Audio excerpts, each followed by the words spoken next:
So we now have the preparation for an intelligence mission. Chapter 13. The Lord spake unto Moses, saying, Send thou men that they may search the land of Canaan, which I give unto the children of Israel, and of every tribe of their fathers shall ye send a man, every one a ruler among them. This verse is very misleading. You get the impression that this idea was the Lord's. It turns out you'll discover it wasn't. He's just giving in to their request. He didn't require 12 to go in there. He knew what he was doing. He didn't need their intelligence report. They asked, and I'll show you why in a minute. Verse 3, Moses by the commandment of the Lord sent them from the wilderness of Paran. All these men were heads of the children of Israel. These were their names of the tribe, and we go through the same list that I just gave you. I don't have to read them again. You get the picture. These are the 12 tribes, the leader of the 12 tribes. And this is the list that we looked at just a minute ago. The two that we want to keep an eye on are Caleb and Hoshea, who is renamed Joshua. Simply putting the name of God in front of his name. Yehoshua. These are the names of the men which Moses sent out to spy the land, and Moses called Hoshea, the son of Nun, Yehoshua.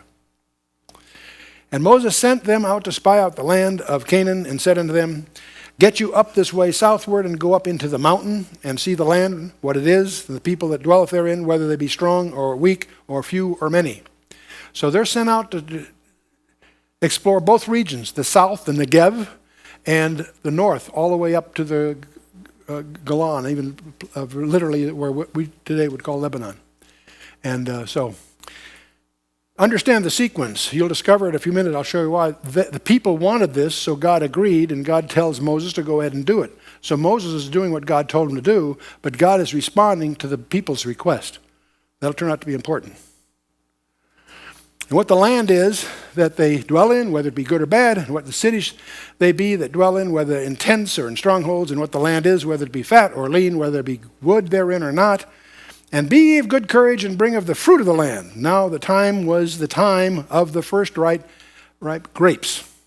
These guys are going to travel about 250 miles. They'll spend 40 days doing this. They're going to go to Hebron. We'll talk a little bit about Hebron.